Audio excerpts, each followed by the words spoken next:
Bonjour, bonjour à tous. Je suis Sandrine Massé, directeur scientifique de la chaire IoT de l'ESCP et je suis très heureuse de vous proposer aujourd'hui une deuxième étape dans notre Safari IoT, le cycle de ces webinaires initiés par la chaire IoT avec pour objectif, souvenez-vous, d'explorer les nouveaux business models de l'IoT, leur viabilité et leur pérennité. Alors, aujourd'hui, nous partons à la découverte des business models de l'IoT qui s'appuient sur la tarification à l'usage.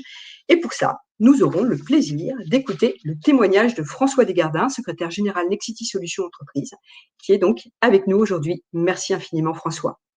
Comment va se Bonjour, dérouler, Violette. comment va se dérouler notre webinaire? Donc, je vais commencer par une petite introduction sur les modèles de tarification à l'usage. Ensuite, nous écouterons donc le témoignage de François Desgardins. Et puis ensuite, nous aurons toute une série, comme la dernière fois, de questions, réponses, de façon à approfondir ce business model de tarification à l'usage et cet exemple de Nexity Solutions Entreprises. Questions qui seront posées par ma collègue, professeure affiliée à l'école, Violette Bouvray et associée dans la chaire IoT. Alors, commençons tout de suite. Qu'appelons-nous un modèle de tarification à l'usage, pay-per-use ou pay-as-you-go parfois? Donc, vous imaginez, vous êtes en voiture. Excusez-moi, évidemment. Voilà, ça, je vais le passer. Ah, il ne veut pas. Voilà, le business model avec tarification à l'usage. Donc, vous imaginez, vous êtes en voiture, vous avez besoin de vous stationner, vous allez utiliser un emplacement, payer uniquement une demi-heure, une heure, qui va correspondre à votre utilisation de cet espace de stationnement. Vous allez donc louer temporairement un espace, pas de contrat, vous ne payez que le service dont vous avez besoin. L'unité de tarification des modèles pay-per-use, directement liée à l'usage, et peut être exprimée en temps, mais aussi en nombre de kilomètres parcourus, lorsque ça va être par exemple des pneus connectés, lorsque ça va être un moteur, en nombre de requêtes, de capacité de calcul utilisée ou de capacité de stockage, lorsque ça va être des data centers. Il n'y a pas de transfert de propriété, c'est un service qui est facturé. Donc, pas d'achat de data center, de logiciels, pas d'achat de place de parking, pas d'achat d'une voiture dans le cas d'économie partagée, par exemple. J'aimerais souligner ici que l'unité de la tarification, complètement liée bien sûr au service, va mettre en valeur le service proposé au client. Prenons un petit exemple qui avait fait du bruit en son temps, il y a quelques années, peut-être que vous le connaissez, peut-être que vous en souvenez, un cas qui avait été primé au Lion de Cannes, donc un prix de la publicité, avec un théâtre en Espagne, une petite dizaine d'années, où les tarifs des taxes supplémentaires avaient été imposés donc à tout ce qui était les arts, le culturel. Donc le prix, le tarif des billets avait particulièrement augmenté, et bien sûr, les prix augmentent, la demande diminue. Donc, problème pour ces théâtres. Et l'un d'entre eux a été particulièrement créatif en essayant d'inventer et de proposer un nouveau mode de tarifaire du pay per laugh. Et oui, si vous vous rendez dans un théâtre qui va être plutôt, on va dire, un théâtre de boulevard ou de comédie avec des one-man shows humoristiques ou des one-man shows humoristiques, vous y allez parce que vous avez envie de passer un bon moment, donc de rire. Donc ce théâtre a eu cette intelligence de munir les sièges qui étaient en face de vous de caméras qui vont analyser en temps réel par reconnaissance faciale des mouvements de votre visage et voir si vous êtes en train de rire. Et à la fin de la séance, la tarification sera à l'usage du rire que vous aurez, des sentiments, des émotions positives que vous aurez ressenties pendant cette séance. Donc ces modèles de tarification à l'usage imposent de disposer d'un système simple et actionnable de mesure de l'usage du service. C'est le cas de l'IoT, et bien sûr plus particulièrement grâce aux capteurs dont sont munis les objets. Nous avons donc maintenant la possibilité de mesurer simplement et précisément à l'usage en temps réel. Tout à l'heure, nous prenions l'exemple du stationnement. Puis je vous rappelais qu'en moyenne, une voiture est immobilisée sur sa place de parking 95% de son temps. Si on le voit dans l'autre sens, ça veut dire que vous avez des usagers qui vont, donc des personnes qui vont utiliser leur voiture 5% du temps en moyenne. Alors certains, ce sera même 1%, peut-être que d'autres, ce sera 10%. Toujours est-il que c'est quand même un temps qui est relativement limité. Donc, il est maintenant possible techniquement de mettre en place un système de paiement de son assurance, par exemple auto, qui serait indexé sur l'utilisation de son véhicule à l'usage. Donc. Mais si la technique le permet et permet de revisiter le modèle de tarification par usage, qu'en est-il de la faisabilité, de la viabilité, de la désirabilité, les trois composantes d'un business model? Alors, examinons ensemble ce qu'en pensent les clients. Quels sont les avantages procurés par ce modèle de tarification pour les clients, c'est-à-dire pour les usagers? Premièrement, c'est un modèle extrêmement souple, hein, de façon extrêmement triviale. Vous êtes un usager, vous allez utiliser, vous allez payer uniquement, hein, quand vous avez besoin du service.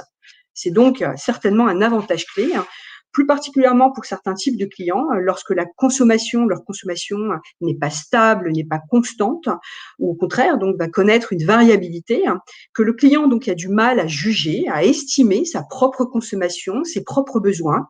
Et dans ce cas-là, le fournisseur de la solution Pay-Per-Use prend en charge finalement cette variabilité de la demande. La variabilité, elle peut résulter d'effets de marché, tels que la saisonnalité, hein, de variabilité d'évolution de marché, hein, qui vont être difficilement prévisibles lorsqu'on a des marchés qui vont croître trop vite ou au contraire qui vont décroître. Et pour le client, donc ce modèle de tarification va lui permettre à nouveau d'ajuster, hein, sa demande et va venir compenser ses propres incertitudes sur ses propres besoins, aussi bien en volume qu'en temporalité.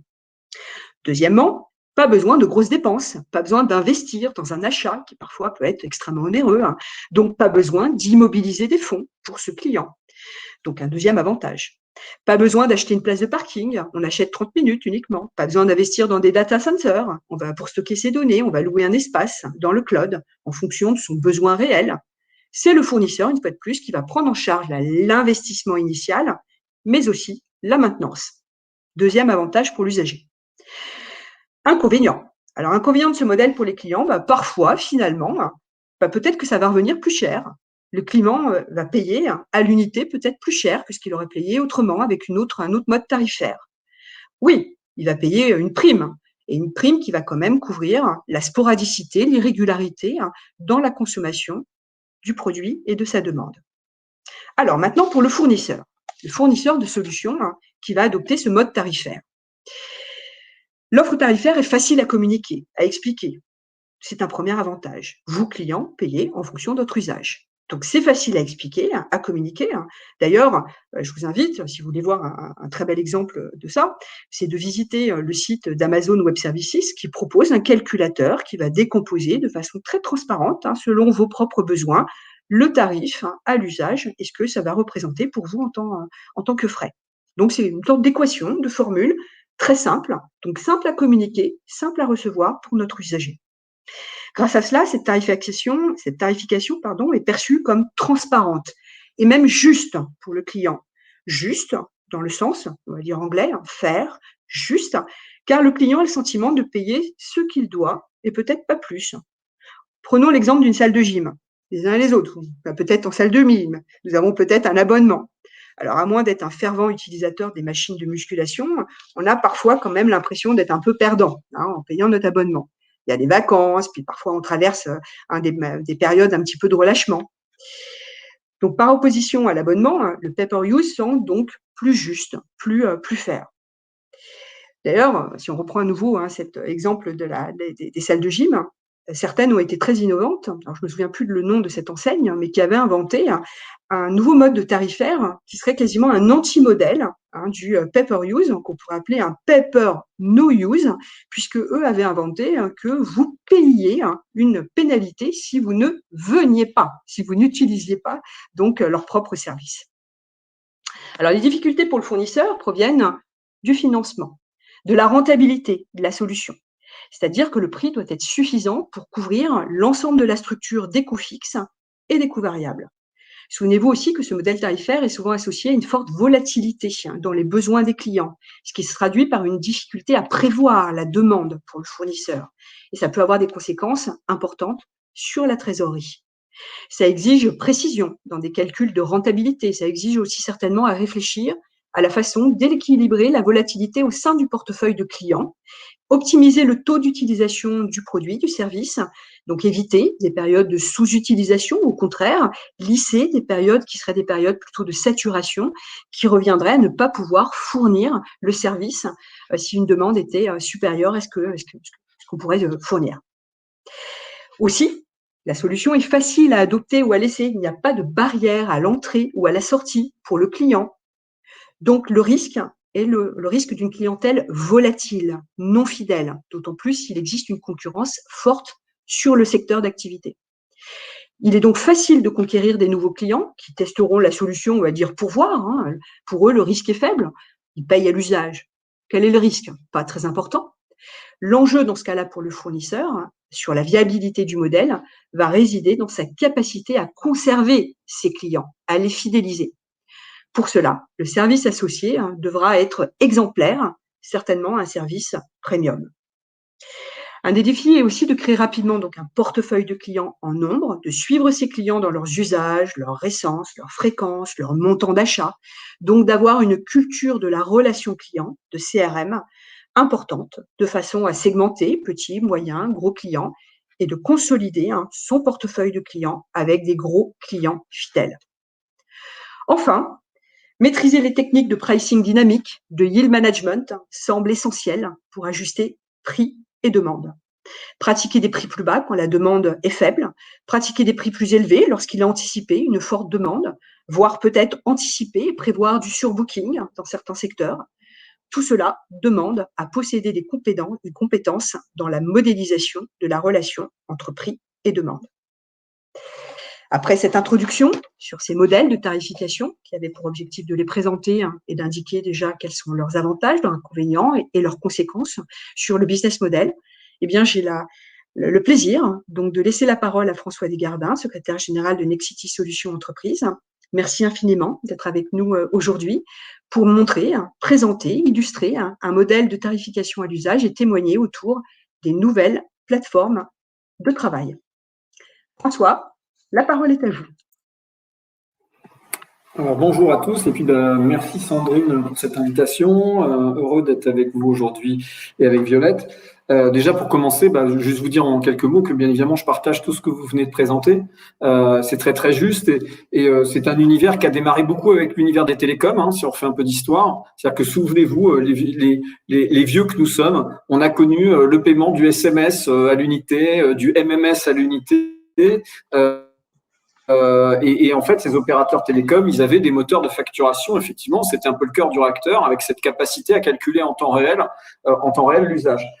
Technologiquement parlant, c'est des usages qui ont mis un certain temps à se démocratiser pour une raison simple, c'est que ces moteurs de calcul étaient très coûteux, compliqués à mettre en œuvre et que la puissance de calcul n'a fait qu'augmenter dans la dernière décennie. Donc, si on fait un peu d'histoire des technologies, on se rend compte que beaucoup d'outils de consommation à usage n'étaient tout simplement pas possibles il y a encore 20 ans parce qu'on n'avait pas les ordinateurs capables de faire les calculs et de permettre ce calcul à l'usage. Deuxième sujet sur lequel je voulais réagir, que j'ai trouvé intéressant, c'est effectivement le paiement du ticket de stationnement. Donc, alors j'ai d'une part la chance d'être très ami avec le PDG de PayByPhone, d'autre part la chance d'avoir fait partie de la commission qui a mis en place la dépénalisation du stationnement.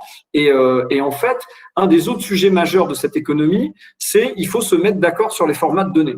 Ça veut dire qu'il faut que cette data, elle soit accessible, donc que les systèmes soient ouverts, contrairement à ce que font nos amis anglo-saxons sur un certain nombre de leurs plateformes, et qu'on se mette d'accord sur des formats parce que c'est la mise en œuvre de formats partagés qui vont permettre de faire émerger en réalité plein de solutions.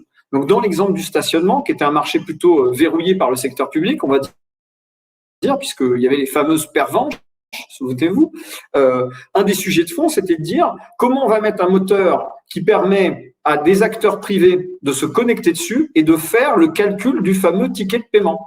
Et donc, on s'est mis d'accord avec l'État, a mis d'accord toutes les collectivités territoriales françaises, avec tous les industriels français sur un format de données. Et à partir de là, l'État a dit, messieurs, la concurrence est ouverte, que tous les apporteurs de solutions proposent des choses aux collectivités territoriales, le format de données est connu, et j'ai envie de dire que le meilleur gagne. Donc, PayByPhone est un des acteurs les plus connus, mais il n'empêche que vous avez du Open Go, et j'ai envie de dire, demain, n'importe lequel des étudiants qui peut nous écouter aujourd'hui pourrait monter une start-up qui fait du ticketing, de stationnement, parce que le format de données sera le même. Et donc, je reviens à ce que vous disiez, ce qui comptera le plus, c'est l'expérience de navigation de l'utilisateur dans son smartphone. PayByPhone, c'est simple et c'est pour ça que les gens l'utilisent. Si demain, il y a plus simple que PayByPhone disparaîtra et on verra un autre acteur émerger. Donc, cette expérience client, ce que vous disiez, cette capacité à garder le client dans son système, ça devient le nerf de la guerre et c'est ce qui explique que les fameux UX designers, comme on les appelle, sont tellement courus sur les marchés de l'emploi, c'est qu'on veut tous avoir le gars qui a pensé le plus beau bouton, le bouton le plus rapide, l'ergonomie de navigation la plus rapide. Donc voilà, donc je me permettais de réagir à votre propos d'introduction, au moins sur ces deux anecdotes avant de passer à mon propre marché, on va dire. Alors, cette standardisation, justement, elle a permis de voir émerger certains modèles. Honnêtement, il y a il y a deux modèles qui sont assez en avance. C'est le modèle de l'hôtellerie qui vit cette disruption-là depuis bien longtemps. Si vous écoutez notre ami Dazin, il vous explique que quand les premières plateformes ont démarré dans son univers, elles captaient environ 5-6% de la marge d'une nuitée. Aujourd'hui, les trois géants du monde des plateformes, Booking, Expedia, Trivago, c'est 30% du prix de la chambre. Je ne sais pas si vous vous rendez compte, quand vous êtes un acteur, vous avez un business model et que tout d'un coup, vous avez une économie de plateforme qui se met en place, qui vous prend 25 à 30% de votre chiffre d'affaires, la rupture que c'est dans votre modèle économique. Et donc, effectivement, donc il y a cette économie de l'hôtellerie. Et puis, effectivement, on l'a vu aussi sur les télécoms, les transports. Donc, c'est en train quand même doucement, mais sûrement, d'envahir tous les univers. Nous, et pour ce qui me concerne, dans le cadre de l'immobilier, c'est un petit peu différent. Et en général, cette différence, elle est liée à des objets juridiques, à des contraintes légales qui font que temporairement, les marchés ne sont pas forcément accessibles de cette économie de plateforme. Et dans mon univers à moi, puisque effectivement, j'ai le plaisir de travailler chez Nexity Solutions Entreprises, on construit et on opère des immeubles de bureaux. On a bien évidemment un sujet à un instant T qui est un sujet finalement de cet immeuble de bureau était très bien un objet juridique qui était le bail 369 et qu'est-ce que cet objet allait devenir par la suite. Alors, dites-moi si j'ai bien repris la main sur l'écran, s'il vous plaît. Je pense que oui. Normalement, voilà. Donc nous, on avait une ambition. Bon. On avait une ambition en tant que plateforme de service entreprise, c'est que finalement de dire notre métier historique, c'est promoteur. Nous, ce qu'on sait faire, c'est trouver un terrain et puis construire un immeuble de bureau le plus beau possible, au meilleur prix et le livrer à notre client qui en sera le propriétaire. Voilà, ça c'est notre business model historique, celui sur lequel encore l'année dernière, on était numéro 1 français. On a fait plus d'1 milliard de chiffre d'affaires sur ce volume-là. Il n'empêche que ça fait 3 ou 4 ans qu'on sait très bien que ce monde, alors va pas s'arrêter, on va continuer à construire des immeubles de bureaux, ça on en est convaincu, mais il n'empêche qu'on anticipait que nos clients, les utilisateurs de bureaux, eux, ils allaient de moins en moins être propriétaires. Donc on quitte ce monde de la propriété pour aller sur ce monde à l'usage et qu'ils allaient vouloir choisir tout le temps, mettre en concurrence tout le temps, avoir la meilleure expérience. Donc, on s'est dit, on ne peut pas uniquement rester promoteur, il faut qu'on devienne une plateforme de service. Et cette plateforme de service, elle doit apporter des services immobiliers, même si au cœur restera notre business model initial qui est de construire du bureau. Donc, en plus de la promotion, on s'est dit qu'il fallait qu'on fasse de la gestion et qu'on fasse de l'exploitation. De la gestion, c'est tout simplement qu'il y a un certain nombre de propriétaires qui nous confient leurs mètres carrés, qui nous demandent de les opérer pour eux. SNCF, AXA, La Française, Engie, je pourrais citer plein de noms comme ça. Voilà, vous avez des grands propriétaires fonciers qui, tout simplement, délèguent à un certain nombre d'opérateurs tiers une partie de leur gestion. Et puis là où ça a un peu changé dans notre univers, c'est qu'on est devenu aussi exploitant. On s'est dit finalement, cet opérateur qui va permettre de flexibiliser le bail 369, il faut qu'on soit aussi cet opérateur-là. Et ça nous a amené notamment à aller vers le monde du coworking, alors qui maintenant prend plein d'appellations différentes. Et d'ailleurs, nous-mêmes, on parle plus trop de coworking, on parle plutôt d'opérateurs d'espace de travail. Parce qu'il y a plein de manières de travailler et que donc, ça veut dire que demain, on va voir émerger plein d'opérateurs qui vont proposer plein de manières différentes de travailler. On était convaincus qu'il fallait qu'on aille dans cet univers-là. Alors, avec 4 transformations majeures du monde, mais qui s'appliquent à beaucoup de secteurs et pas uniquement le nôtre. Bien évidemment, la révolution digitale, on en a parlé. L'urgence climatique pour nous aussi, qui est de construire des bâtiments décarbonés, mais d'opérer aussi nos bâtiments en faisant plus attention à la consommation d'énergie, à la consommation d'eau, consommation de chaleur. Ne pas refaire constamment des parquets en plastique, par exemple. Vous savez que sur l'empreinte carbone d'un bâtiment, le poids du parquet si vous achetez un parquet de mauvaise qualité, en réalité, vous pouvez avoir construit un bâtiment avec une structure bois qui est totalement décarbonée. Vous perdez tout votre bilan carbone avec votre parquet.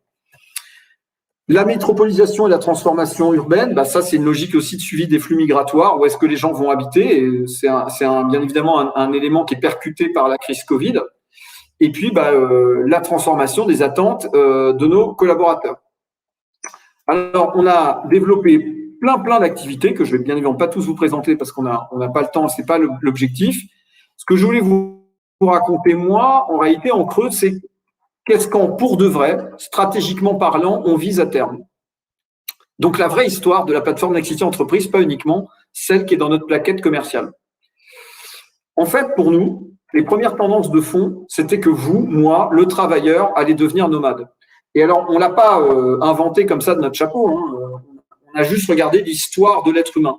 En réalité, l'être humain s'est sédentarisé pour une seule et unique raison, c'est que il fallait qu'il cultive et qu'il fallait qu'il élève, et pour le faire, il s'est arrêté de bouger. Parce qu'il avait un champ et qu'il habitait à côté de son champ. Mais la réalité, c'est que dans la nature humaine, on est plutôt un nomade qu'un sédentaire. Ramené dans l'univers de bureau, ce nomadisme, il a été très clair, c'est que, souvenez-vous, on avait un ordinateur avec un fil. Il y a même pour les plus anciens dont je fais partie, on avait un téléphone qui avait un fil. C'est-à-dire que même si on voulait bouger, c'était pas possible. On avait une unité centrale et un gros téléphone et on pouvait pas bouger. Et même si on a l'impression aujourd'hui, ce que je raconte, bien évidemment, fera sourire, mais la réalité, c'est que c'est pas un monde d'il y a 50 ans. C'est un monde d'il y a 15 ans. Donc, il y a 15 ans, on avait notre téléphone avec son fil, puis on avait notre ordinateur avec son fil. Ça, le numérique, le digital, a amené l'idée que aujourd'hui, j'ai mon téléphone portable, j'ai mon ordinateur portable, je peux bouger. Donc, premier élément important. Deuxième élément, bien évidemment, on a un modèle social qui est attaqué. Pendant longtemps, on avait des très grosses entreprises avec des énormes bataillons de collaborateurs. Ce monde-là, qu'on le veuille ou pas, et je vous dis pas que c'est bien parce que je suis un peu triste quelque part, mais il est quand même en train de changer. Vous avez de plus en plus d'auto-entrepreneurs, vous avez de plus en plus d'intermittents, vous avez de plus en plus de freelance, vous avez de plus en plus de gens qui décident de travailler dans des formes de contrats de travail flexibles et qui donc, de fait, vont choisir l'endroit où ils travaillent. Et donc, ils vont pas prendre un bail 369 pour 10 000 collaborateurs. Ils vont prendre le bureau dont ils ont besoin, dans l'endroit dont ils ont besoin, pour la durée dont ils ont besoin. Et donc, on va aller vers des nouveaux modèles de consommation à l'usage. Donc là, je rejoins ce que Sandrine nous expliquait tout à l'heure. On a un marché dont on a le sentiment que ça y est, il arrive et que nos consommateurs veulent consommer à l'usage et veulent plus s'enfermer dans un engagement ferme d'une durée très longue. Cet engagement ferme, c'est le bail 369. Et le bail 369, c'est un objet juridique. 9 ans, vous vous rendez compte? 9 ans, où est-ce que vous serez dans 9 ans? Est-ce qu'il y en a un seul d'entre nous aujourd'hui qui peut penser, même savoir quel métier il fera dans 9 ans?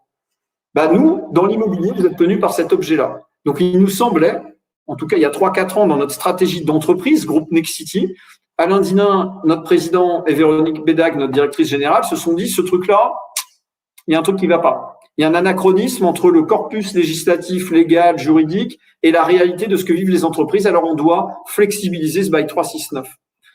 Alors, on a appelé ça « Aider les entreprises à devenir antifragiles ». Être capable de passer en temps réel du on au off. Alors, on ne s'était pas trop trompé parce que, bien évidemment, quand la crise Covid a débarqué, cette planche-là, elle devient une évidence. Elle devient une évidence que nos entreprises ont besoin d'être antifragiles. On peut se retrouver en l'espace de quelques jours tous confinés chez nous. Alors, comment on fait pour réagir à ça? Comment on accompagne ce marché-là? J'ai envie de dire que dans mon projet à moi, la crise Covid, étrangement, a été un énorme accélérateur. Et donc, là, on le voit, sortie de crise Covid, toutes les entreprises, même les startups de 3 collaborateurs s'interrogent sur la nouvelle manière de travailler ensemble. Et donc, dans cette nouvelle manière de travailler ensemble, on arrive vers le bureau, ce qu'on appelle, nous, le bureau as a service. Et donc, effectivement, ce bureau qui serait consommé à l'usage. Et donc, je ne veux plus un bureau à un endroit donné, je veux pouvoir aller dans une infrastructure de lieu de travail et choisir l'endroit où je vais travailler. La Covid-19, je répète, a accéléré ce phénomène et notamment accéléré un autre phénomène qui pour moi était très important, c'est le rapport au temps. On court tous après le temps. Et donc, une fois encore, dans l'autre élément fondamental, c'est que j'ai besoin que ça aille très vite. Et ça revient. Alors, on a appelé ça l'expérience client tout à l'heure dans les échanges qu'on avait. Mais ce rapport à l'espace est majeur. Moi, si quand j'arrive dans un bureau, on me fait poireauter 15 heures dans un hall, 15 minutes dans un hall, et qu'ensuite, il me faut 30 minutes pour trouver ma salle, et puis 10 minutes de plus pour me raccorder, et puis ça va pas le faire. Donc, il faut par ailleurs que j'invente des endroits, qu'on opère des endroits dans lesquels le rapport à l'espace, en fait, me fait gagner du temps. Moi, le temps, j'ai envie de passer avec ma famille, avec ma femme et mes enfants. J'ai pas envie de passer à brancher mes câbles. Donc, il faut que nos bâtiments soient capables d'amener ça. Donc, notre plan 2018-2022, vous voyez, on est en 2021, donc on arrive vers la fin de notre plan, mais on avait commencé largement avec la crise Covid, c'était flexibiliser le 369, libérer l'occupant. Alors, on a construit un Lego avec des choses visibles et des choses invisibles. Sur les choses visibles, on est parti d'une activité historique qu'on avait qui était le property management. C'est alors property management, pour faire court, c'est effectivement gérer des mètres carrés pour le compte de clients qui nous demandent d'en assurer la maintenance technique, vérifier que le chauffage marche correctement, que l'ascenseur n'est pas en panne, que les occupants payent leur loyer, vers un monde dans lequel on a investi sur un certain nombre de marques en partant sur des segments autres que le bureau. Donc ça, c'est typique ce que fait Accessite, qui est un gestionnaire de retail park. Ça nous intéressait beaucoup dans leur activité d'apprendre comment un retail park en fait capte son client, comment il l'accompagne. Aujourd'hui, vous n'allez plus dans un retail park pour consommer. Vous allez, ou en tout cas, ces retail parks-là sont en train de mourir. Vous allez dans un retail park pour vivre une expérience. Et finalement, c'est parce que vous allez dans un retail park voir un film qu'éventuellement vous allez acheter une paire de chaussures en sortant. Mais vous allez aller de moins en moins à aller acheter une paire de chaussures. Donc, si dans cet univers-là, on n'arrive pas à créer une expérience, alors je reste chez moi et je commande sur Internet. Eh ben, ça va être la même chose pour le bureau. Si finalement mon bureau m'apporte rien, je reste chez moi et je bosse de chez moi. Ça y est, mon chef, il est d'accord. Il veut bien que je travaille de chez moi. Donc, puisque la crise l'a forcé à l'accepter. Donc, ça veut dire qu'on va voir arriver un univers d'opérateurs, un univers de marques qui vont chacune créer une ambiance. Alors, il y aura des lieux qui seront dédiés à toutes les entreprises des biotech. Et puis, il y en aura d'autres, ce sera de la fintech. Puis, il y en a d'autres, ce sera de la proptech. Puis, il y en a d'autres, ce sera etc., etc. Bref, on va voir plein de lieux arriver, tous avec des ADN différents, un peu comme vous avez une atmosphère différente dans chaque restaurant. Bon, donc il nous fallait des opérateurs. On a investi dans tous ceux que vous voyez. On est parfois actionnaire majoritaire, parfois actionnaire minoritaire. Mais en réalité, en creux, ce qu'on est en train de construire surtout en dessous, c'est un système d'information capable justement de faire de la facturation à l'usage. Et ça, c'est beaucoup plus compliqué.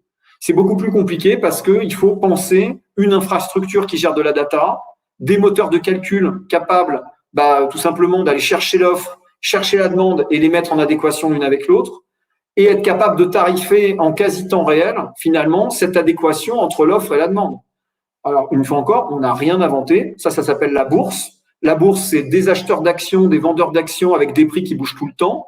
Et demain, votre bureau, ça va être ça. Et aujourd'hui, votre hôtel, c'est déjà ça. Et en réalité, toute l'économie, ça va être ça. Donc, dans toute l'économie, on va voir dans tous les segments de la consommation à l'usage. Votre téléphone portable, une fois encore, même aujourd'hui, c'est déjà ça. Vous payez un abonnement tous les mois dans lequel on vous a intégré le prix de votre smartphone. Vous avez le sentiment que vous en êtes propriétaire, mais vous n'êtes pas du tout propriétaire. En fait, vous payez une consommation à l'usage. Et donc, je répète, votre consommation d'eau, c'est une consommation à l'usage. Votre consommation d'électricité, c'est une consommation à l'usage. Et vous avez des opérateurs qui se mettent en concurrence pour certains, ce qu'ils vous promettent, c'est le prix le plus bas. D'autres, ce qu'ils vous promettent, c'est l'expérience client la meilleure. Et la vérité, c'est qu'il y a de la place pour tout le monde sur le marché. Parce qu'on n'est pas tous les mêmes consommateurs, on n'a pas tous les mêmes attentes. Donc, il faut créer ces univers de marque pour capter le client.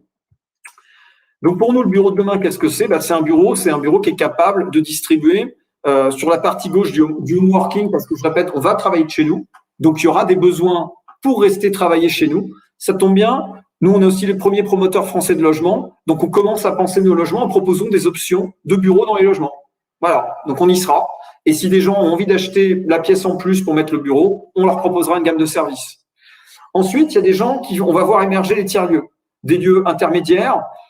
Nous, on les pense un peu comme des laveries, ou justement comme Gymlib, c'est-à-dire un endroit, finalement, pas loin de chez moi, je peux y aller en vélo, vous voyez, entre 0 et 5 km, et finalement, limite, je rentre avec mon téléphone portable pour ouvrir la porte, et je me mets à travailler tout de suite. Ça coûte pas cher, c'est quasiment le prix du café du coin de la rue, et c'est malgré tout un espace de travail un peu sympa.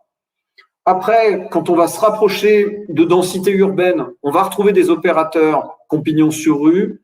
Nous, effectivement, on a Morning, on va trouver du WeWork, du Deskeo, du Spaces. Enfin voilà, il y a plein de marques qui sont en train d'arriver sur ces univers-là. Et puis enfin, on va retrouver l'univers, j'ai envie de dire celui qu'on connaît déjà, d'endroits où je peux aller travailler, le siège social de mon entreprise, des bureaux, tout ce qu'il y a de plus historique, des hôtels, etc., etc. Et là, une fois encore, on va avoir une distanciation peut-être qui sera un peu plus forte, avec une expérience qui sera sans doute un peu différente. Et donc, alors nous, on a un projet, c'est pas le nom définitif du projet, mais qu'on appelle Nomade, sur lequel on travaille, qui est tout simplement de proposer une app smartphone qui va vous permettre, exactement comme vous prenez un taxi, de choisir votre endroit de travail. Cet endroit, je répète, ça pourrait être chez vous. Cet endroit, ça pourrait être dans un univers de lieux que votre entreprise dans lequel votre entreprise vous permet d'aller travailler, des lieux dont elle est propriétaire pour partie, des lieux dont elle est locataire, des lieux peut-être qui ne lui appartiennent pas, mais avec lesquels elle a passé un accord qui vous permet d'aller travailler dedans. Et on a une énorme demande là, sur cet univers-là. Et puis, une logique de porte-monnaie qui va me permettre de créditer un compte. Mon employeur pourra le faire, moi je pourrais le faire, pour aller travailler où je veux. Et le où je veux, ça pourrait bien être dans un bureau qui n'est pas celui qu'a choisi mon employeur. Parce que moi, j'ai décidé que j'étais prêt à payer 10 euros pour aller travailler dans un espace que j'ai choisi moi, parce qu'il me correspond et que j'y suis bien. Voilà, donc c'est un peu ça notre projet Nomade, qui vise donc à libérer l'occupant. Alors le problème, c'est que pour faire ça, il faut interconnecter les espaces entre eux, il faut former des managers de sites, il faut capter la data de nos visiteurs pour savoir qui ils sont, être capable de les fidéliser sur les marques, apporter un produit qui est celui dont ils ont besoin. Il faut des logiques d'objets connectés, les fameuses serrures. Il va falloir qu'on vous donne des droits pour que vous puissiez ouvrir la serrure et rentrer dans le bâtiment, mais avec plein d'intérêts nouveaux. On va pouvoir ouvrir les bâtiments la nuit, on va pouvoir les ouvrir le week-end, là où avant, en fait, ils étaient tout le temps fermés. Donc, donc ces outils de flexibilisation vont nous permettre de créer des parcours, des plateformes de distribution de mètres carrés, et puis, sans doute, des outils aussi pour monitorer le bâtiment, parce que ce bâtiment, il fonctionne malgré tout pas tout seul, et qu'il va bien évidemment falloir toujours, de plus en plus, gérer facilement la consommation d'eau, d'électricité, de chauffage. Et donc, ce programme, c'est un programme complet. Donc là, on est présent sur tous les segments, et on va commercialiser une version intégrée de la solution qui sera facturée à l'usage à l'utilisateur. Ou tout simplement, en fonction des besoins des groupes, seulement commercialiser qu'une partie de l'ensemble de ces solutions. Voilà un peu pour le… Alors, je suis désolé, c'était un peu long, mais voilà un petit peu pour le modèle en question. Merci beaucoup pour cette présentation qui est très, très inspirante et qui soulève beaucoup de questions.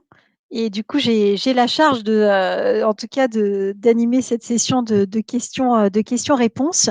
Moi, la première question que j'avais envie de vous poser par rapport à ce que vous avez présenté, c'est que vous parlez finalement de votre capacité à anticiper ces tendances qui se sont accélérées avec le Covid, du fait qu'il y a une mutation des comportements qui est bien amorcée, mais qui va encore évoluer, que les écosystèmes, que la technologie existe, mais n'est pas encore complètement intégrée.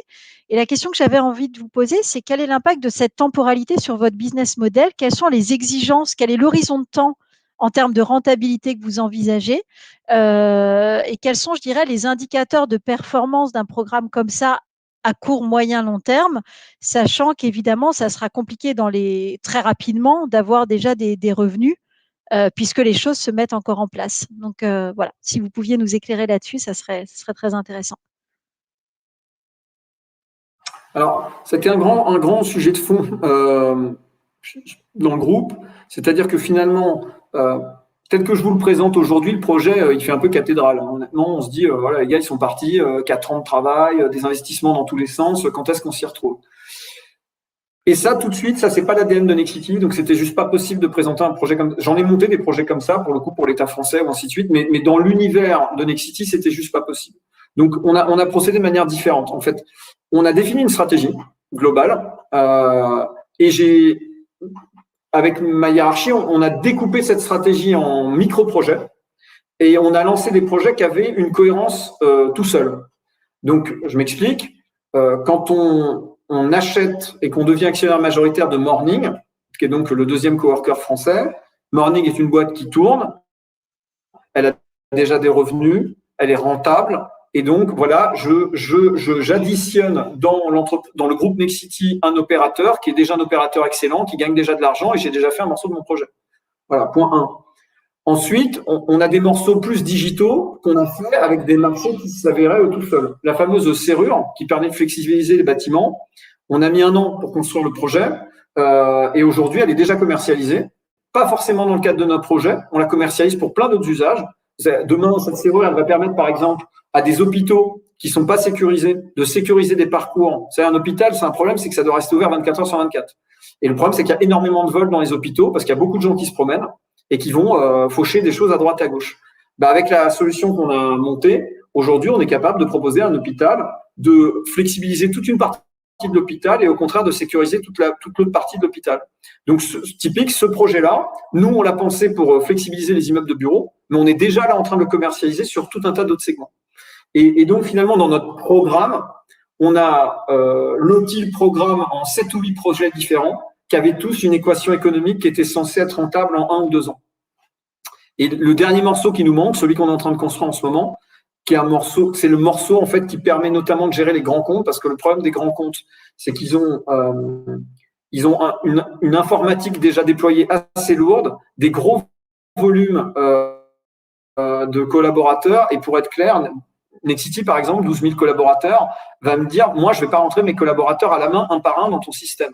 Donc, si demain, tu as envie que je devienne client, il faut que tu aies toutes les API, tous les connecteurs qui me permettent massivement d'interconnecter ton système avec le mien. Et ça coûte cher. Et donc, c'est pour ça que c'est le truc qu'on a fait en dernier.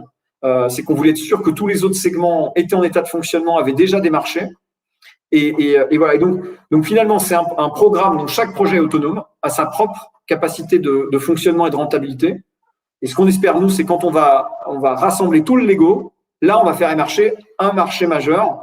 Et là, il est beaucoup trop tôt pour savoir si on va gagner cette bataille. Donc, je vous donne rendez-vous l'année prochaine. Déjà, on en saura un peu plus.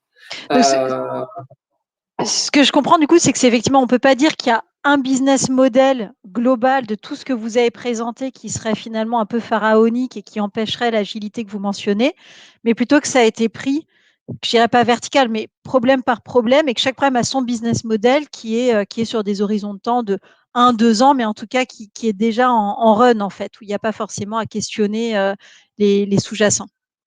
Tout à fait. Le seul business model qui est vraiment lié à l'émergence de la consommation à l'usage de bureau, c'était le dernier. C'est cette fameuse application smartphone qui va faire que, comme j'utilise Uber pour trouver un taxi, j'utilise Nomad pour trouver un bureau. Ça, tant que j'avais pas tout le reste, ça pouvait pas fonctionner. Mais par contre, tous les autres modèles, même si finalement je laisse tomber mon projet Nomad, ils ont leur marché, ils sont déjà en train de voler. C'est des entreprises qui sont constituées. Certaines, on les a achetées, on les a rachetées. Certaines, on les a construites. On a investi dans 8 ou 9 entreprises et on en a monté 4. Et donc, au final, mon programme, il est porté par 13 business units différentes, mais qui ont tout été pensées dans un projet stratégique global. Et donc, ça, je pense que j'espère que c'était la force de notre modèle. Je répète, le truc, c'est qu'on ne pensait pas que le marché arriverait aussi vite. Et donc, on se disait qu'on avait le temps de construire ça comme ça, et c'est la crise Covid, en fait, qui a accéléré le besoin d'aller sur le marché. C'est que là, on le voit, tout le monde attend ça, et donc là, pour le coup, on pourrait bien voir des concurrents arriver. Je parlais du groupe Accor tout à l'heure. Effectivement, son CEO a annoncé quasiment le même projet que celui que je viens de vous présenter il y a 2 semaines, en disant qu'il allait lever 300 millions d'euros pour le faire. Donc là, il faut que je me dépêche quand même de finir. Et justement, vous mentionnez beaucoup finalement ces partenariats ou ces prises de participation comme un accélérateur. Le fait que vous travaillez avec des différents acteurs de la chaîne, vous avez ouvert aussi des territoires qui sont assez nouveaux.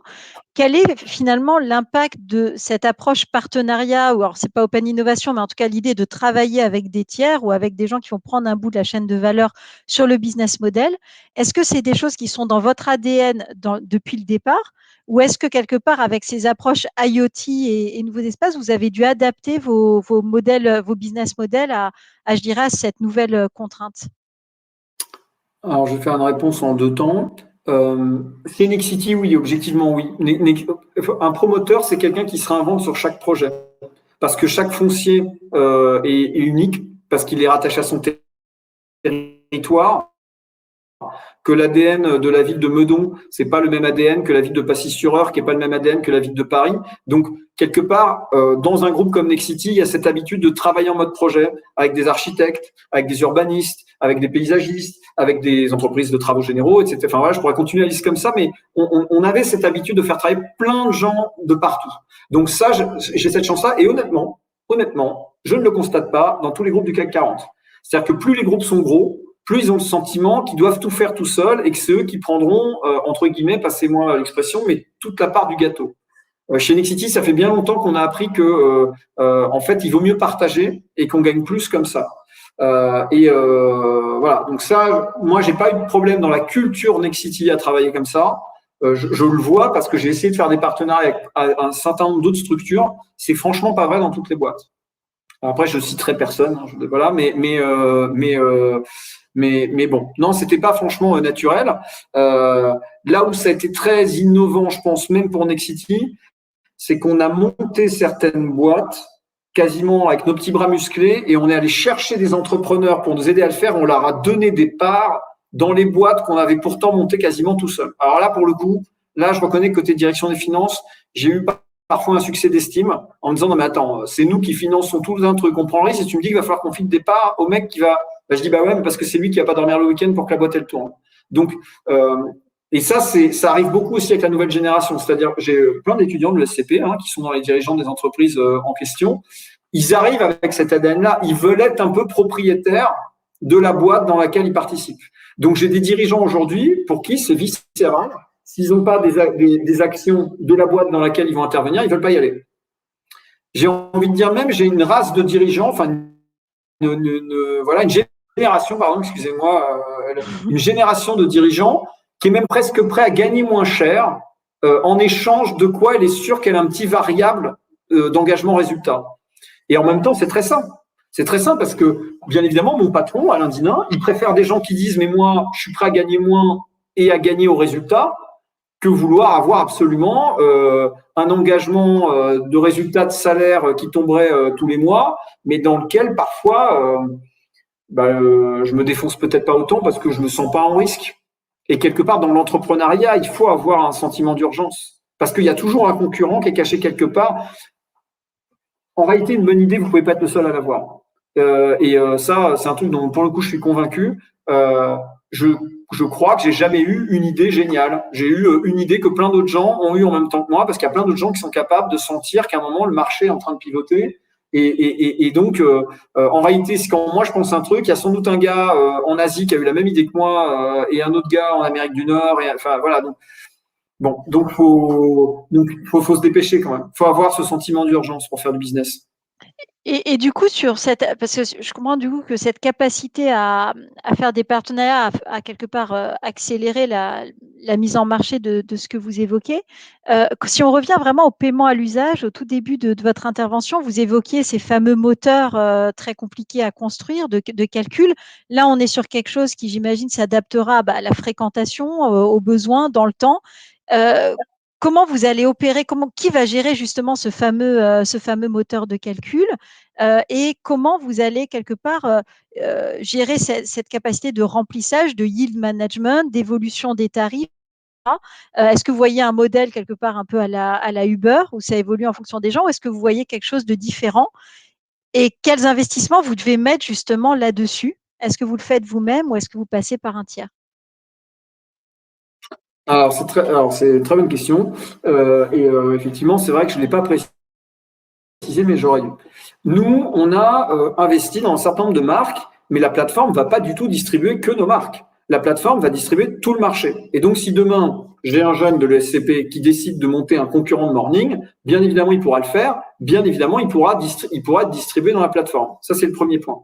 Le deuxième point, c'est que je sais très bien qu'il va y avoir des plateformes concurrentes. Et c'est très bien qu'il y en ait. Parce que c'est pas bien d'enfermer le consommateur dans une plateforme unique. Donc, je reconnais que moi, je suis pas très fan des plateformes américaines qui, effectivement, ont bouffé tout le marché. Et donc, je trouve que c'est très sain pour tout le monde que, justement, mes collègues, mes confrères d'accord, ils ont envie de faire le même projet que moi. Et puis, honnêtement, vu la taille du marché, même qu'on serait 3, 4, 5, 6, 7, a priori, ce sera très bien. Donc, ça veut dire que moi, il faut que je sois en système ouvert et que j'accepte qu'il y ait des gens qui viennent se distribuer sur ma plateforme et qu'il faut qu'ils arrivent à en vivre, et qu'il y ait des plateformes qui distribuent mes offres. Donc, Morning, on pourra, si demain Accor monte une plateforme et qu'il a envie de distribuer du Morning, je serais ravi qu'Accor me trouve des clients pour aller chez Morning. Et en étant dans les marques d'exploitation et dans les distributeurs, mon espoir, c'est de gagner sur tous les tableaux, deux, surtout, d'assez bien comprendre le modèle à tous les niveaux pour en être un des acteurs majeurs. Voilà. Après, une fois encore, peut-être que je me trompe et qu'on n'y arrivera pas. Sur la question du moteur de calcul, c'est un peu la même chose. Moi, je vais avoir mon moteur. Il y a d'autres gens qui en auront. Si demain, mon client il décide d'aller chez WeWork, c'est peut-être WeWork qui lui fera sa facture. Et c'est peut-être pas moi. Donc, on va penser à un système dans lequel soit le client il reste chez moi et je lui fais toute sa facturation à l'usage avec une facturation unique, soit je l'autorise à débrayer et à aller dans un système tiers et d'être facturé directement par son locataire. C'est pour ça que l'histoire du petit porte-monnaie électronique, ça peut être une manière de gérer les choses en disant finalement, vous avez un porte-monnaie électronique qui contient votre cagnotte et puis vous la dépensez chez qui vous voulez, comme vous voulez. Vous pouvez la dépenser chez moi, mais vous pouvez la dépenser chez quelqu'un d'autre. Mais ce que je comprends, c'est que finalement, dans le business model, dans la partie revenu, il y a un peu deux couches. Il y a la couche qui est vraiment pour l'usager, qui va finalement payer en fonction de sa consommation. Mais du coup, vous avez aussi tout un modèle de rémunération en étant opérateur pour des gens qui pourraient demain, effectivement, être concurrents de votre projet, mais reposer sur votre plateforme. Tout à fait. En fait, honnêtement, il y a même 50 modèles de rémunération. Alors, je vais essayer d'en expliquer quelques-uns. Typique, je vais avoir des groupes qui vont me dire, je vais en prendre un, ça ne veut pas dire que je discute avec lui, mais on va en prendre un au hasard. Je sais pas, la SNCF ou la Poste, ou voilà. Ça, c'est des groupes, ils ont un parc immobilier énorme. Donc, eux, ils pourraient décider uniquement de me dire, moi, ce que je veux, c'est ton système, mais pour mon parc immobilier, mes collaborateurs. Donc là, je vais être juste un éditeur de logiciel. Je vais leur dire, voilà mon système, on met tous vos immeubles dedans, on met tous vos collaborateurs dedans, et ce système vous permet de flexibiliser vos collaborateurs sur vos immeubles. Et déjà, rien que ça, pour certains groupes, j'ai des groupes qui me demandent ça, en me disant juste, la crise m'a appris que les gens pouvaient travailler où ils voulaient et qu'ils travaillaient bien, j'ai un énorme parc immobilier, je vais le flexibiliser. Donc ça, je vais me rémunérer comme un éditeur de logiciel, point final. Après, j'ai un autre marché qui est plutôt des gens, effectivement, qui vont passer par mes plateformes. Et là, je vais prendre une taxe. C'est le modèle de toutes les plateformes. Il y a un morceau de ce que la personne paye qui va m'être versé. Et là, entre guillemets, la question, c'est de savoir est-ce que c'est le end user, le consommateur qui me paye en direct, ou est-ce que c'est le lieu qui me paye parce qu'il veut que je lui amène un maximum de trafic. Bon, il y aura les deux modèles. On proposera les deux modèles. Et puis après, comme moi, je suis opérateur, j'ai un autre modèle qui est qu'il y a des fois, je vais m'auto-envoyer des clients chez moi. Donc, c'est moi qui vais toucher le loyer. Et donc, je vais aussi avoir un modèle de rémunération à travers le loyer que la personne paye. Mais dans mon système, il y a des endroits, je vais devoir installer mes serrures. Vous savez, mes serrures qui flexibilisent. Donc là, je vais toucher de l'argent parce qu'on va m'acheter de l'IoT. Et ainsi de suite, c'est sans fin en fait. Donc, on est partout. Sur tous les modèles, partout on aura des concurrents et je répète, c'est très bien. Typique, si je reprends mon exemple de serrure, moi j'ai monté une business unit qui s'appelle Flex Access pour le faire. Il y a des très bonnes boîtes qui le font, des startups comme Welcomer, et puis vous avez aussi des boîtes historiques comme Thales qui font du portique. Voilà. Bon, donc à tous les niveaux, il y aura une capacité à gagner des sous et il y aura des concurrents.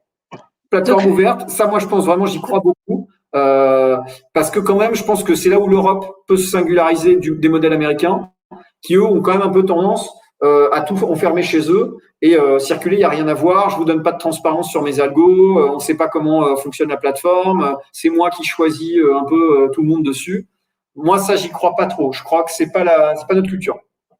Et justement, les plateformes américaines, alors des acteurs comme Uber ou quoi que ce soit, c'est des personnes qui étaient qui sont nées digitales, donc qui avaient cette culture technologique et des équipes technologiques, je dirais, dès la création de ces entités. Vous êtes un groupe immobilier. Vous devez du coup prendre des investissements, enfin on parle d'investissements qui sont, on imagine, massifs sur des environnements complexes, non encore complètement définis et détourés.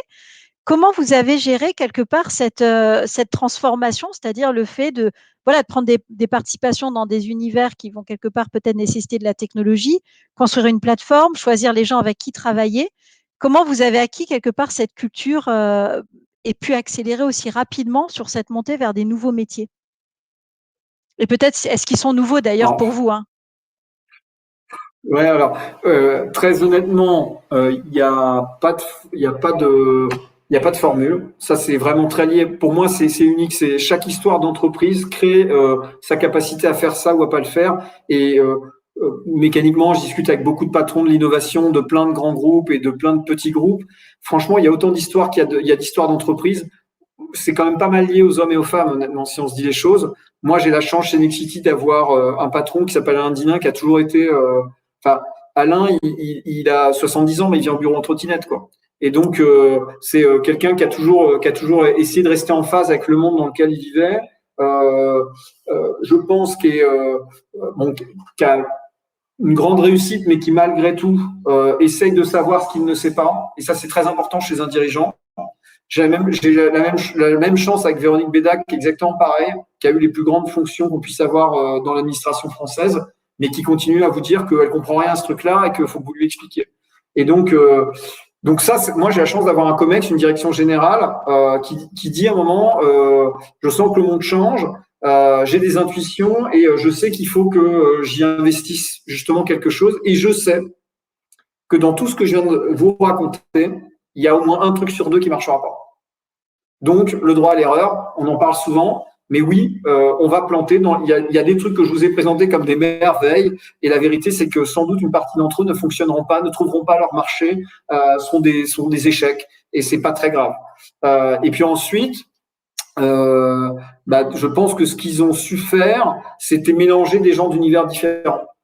C'est-à-dire que, pour être clair, moi, il y a 4 ans, j'étais pas chez Nexity, donc j'ai plutôt justement l'univers de la tech, où j'ai monté des gros projets de systèmes d'information pour tout un tas d'acteurs différents et dans les télécoms. Donc, j'ai mis en place, il y a 20 ans, je mettais déjà en place du pay-per-view chez nous, qui est devenu Numéricable depuis, et de les mélanger avec des gens qui avaient fait le succès de Nexity donc des gens de l'immobilier, et d'accepter que ça allait prendre du temps, que moi je comprenne l'immobilier et que l'immobilier comprenne ce qu'était le digital, le numérique, le système d'info. Donc je vous dis, ça fait déjà 3-4 ans qu'on bosse et on n'a pas fini. Donc là encore, si j'avais eu des dirigeants qui étaient que en train de se demander ce qui se passait dans 6 mois, ça aurait sans doute été un peu plus compliqué. Et justement, pour justifier alors ces investissements et toute cette montée je dirais, en compétences, ou en tout cas oser prendre ces risques, est-ce que vous avez eu des clients qui ont été peut-être moteurs dans cette aventure, c'est-à-dire qui m'ont dit, nous, on veut bien partir sur des pilotes avec vous, on veut bien tester ça, ou est-ce que vous avez fonctionné plutôt par acquisition? Est-ce que vous aviez déjà quelque part des revenus un peu garantis pour permettre quand même au projet de démarrer sur des bonnes bases? L'avantage de faire, l'avantage d'avoir eu un plan stratégique avec un budget global, c'est qu'on a pu faire certaines acquisitions d'entreprises qui avaient démontré leur marché, ce qui était le cas de Morning. Morning, en fait, existait déjà depuis 2 ans et demi. Ils avaient un chiffre d'affaires qui est en accélération, jamais perdu d'argent. Donc, c'est sûr que quand je discute avec Alain et Véronique en disant ce serait bien de devenir actionnaire de Morning, c'est quand même un peu plus simple avec une équipe qui a la patate, une boîte qui va bien, un dirigeant qui est incroyable, une équipe formidable, parce que ça donne envie aussi aux dirigeants de dire oui, eux ils y arrivent, alors allons-y. Donc voilà, on a eu quelques bonnes pioches comme ça d'entreprises dans lesquelles on a pu investir parce qu'on avait senti le vent arriver avant les autres. Et c'est vrai que quand on a un grand groupe, on peut se permettre ça. Une start-up, c'est plus compliqué, mais que nous, on fait 4 milliards 7 de chiffre d'affaires, on peut quand même se permettre de mettre quelques millions d'euros sur la table pour aller faire ce genre de choses-là. Ça, c'était le premier point. Deuxième point, faut être dans son temps. C'est-à-dire que on a une autre chance, hein, c'est que moi, quand je suis rentré sur le marché de l'emploi, mes parents, ils rêvaient que j'aille bosser chez BNP ou chez la Société Générale. Vous comprenez, le rêve, c'était d'aller dans des grands groupes très installés, parce que sinon, mon fils, si tu montes une entreprise, tu vas finir en prison parce que tu n'arriveras pas à payer tes dettes. Bon, la génération d'aujourd'hui n'est pas comme ça. Vos étudiants, ils sortent, ils rêvent tous de monter leur boîte et de devenir des start-upers. Et donc, nos clients, ils étaient là. Nos premiers clients, c'est pas L'Oréal ou Total. Nos premiers clients, c'est les start-up elles-mêmes. Vous allez dans les mornings, c'est bourré d'étudiants de l'ESCP, d'HEC, de l'ESSEC qui sont en train de monter des start-up et il y a un truc dont ils sont sûrs, ils en ont rien à foutre de leur bureau. Ils veulent pas s'occuper de leur bureau, ils sont très, très contents que quelqu'un le fasse pour eux. Donc finalement, on avait déjà un marché qui était là, qui était en train d'émerger. C'était ce marché des startups qui était pour le coup quand même tiré par la structuration en cours économique globale des fonds d'investissement qui eux-mêmes étaient en train de chercher des jeunes qui avaient envie de monter des business, etc., etc. Donc nos vrais clients étaient là. Et puis après, alors il y a quand même des groupes qui sont plus modernes que d'autres. Hein. Honnêtement, L'Oréal par exemple, on peut se le dire, c'est quand même un très grand groupe mondial. Et franchement, ils prennent des risques mesurés à chaque fois. Mais typique, là, L'Oréal nous a pris un immeuble complet chez Morning. En disant Morning, vous êtes la direction immobilière de cette ensemble-là. Et quand je dis ils l'ont fait, c'est la direction immobilière qui l'a fait. Ce qui est quand même, ça veut dire que là, on a un dirigeant qui est capable de prendre du recul sur ce qu'il est lui-même et de s'auto-disrupter tout seul. Ça, tout le monde le fait pas, honnêtement. Donc, je salue L'Oréal de l'avoir fait. Et là, on commence à voir un certain nombre de grands comptes qui arrivent derrière. D'accord. Donc voilà. Et j'ai peut-être une dernière question. Et alors, question. étrangement, sur la partie data, il y a les bailleurs sociaux. Les bailleurs sociaux, alors, sont beaucoup plus modernes que ce qu'on pourrait croire. Et alors, autant sur la partie commerciale, ils vont pas faire de la vente dynamique d'appartements, etc., etc. Ils en sont pas encore là. Mais sur la partie gestion de la data, comment essayer de travailler sur le monitoring des ascenseurs, etc., etc. Là, nous, on a une boîte qui s'appelle Intent Technologies. Franchement, c'est des bailleurs sociaux qui sont au rendez-vous. C'est des immobilières 3F notamment, le groupe Arcade, Lille Habitat, Toulouse Habitat. Enfin voilà, voilà. Et donc, on a trouvé aussi chez un certain nombre d'acteurs publics. Donc finalement, une fois encore, c'est surtout lié à chaque fois aux dirigeants. Aux dirigeants, c'est voilà, il y a des dirigeants qui aiment l'innovation et qui ont envie d'en faire et qui voilà, et puis il y a des groupes qui sont un peu plus difficiles à bouger. De toute façon, vous avez répondu à ma question sans savoir. J'allais vous poser la question de la place de la donnée justement dans vos business models. Donc, parce qu'effectivement, l'IoT va permettre cette collecte et clairement de faciliter les accès, etc. Est-ce qu'il y a comment vous la positionnez dans finalement votre modèle économique et votre modèle opérationnel? Alors, je crois que je suis en train de changer d'avis. Je m'explique. Il y a 5 ans, vous m'auriez posé cette question, je vous aurais dit, la donnée, c'est l'or noir, il faut de la donnée, on va monétiser la donnée. Je sais pas si c'est alors moi, j'ai passé 15 ans dans des structures publiques, 4 ans à Bercy, 10 ans à la ville de Paris. Je sais pas si c'est ce passage-là qui me transforme, mais en fait, je commence à croire que la donnée, c'est un bien universel. Et en fait, je crois pas que les modèles qui sont basés uniquement sur la facturation de la donnée, et bon, je sais qu'il y a plein de business models qui sont montés comme ça, hein, donc je le dis pas de manière naïve, j'y crois de moins en moins. Je crois que de plus en plus, les gens vont revendiquer que la donnée, c'est la leur. C'est pas celle des gens qui la capturent et qui l'enferment. Et moi, clairement, c'est une de mes bagarres du moment, typique avec Intent. Aujourd'hui, on est en train de se bagarrer pour dire à EDF, à Engie, à Veolia, à Suez, à Otis, à Kone, à Schindler, à tous ces gens. Mais la donnée, c'est pas à vous, la donnée. La donnée, elle est éventuellement propriétaire de l'immeuble.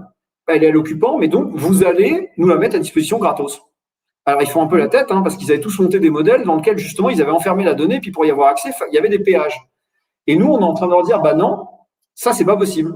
Elle appartient à tout le monde. Et puis, vous savez quoi, d'ailleurs, si vous voulez pas la partager, eh ben, on va changer d'opérateur. Et on va prendre des opérateurs qui viennent à travailler gratuitement.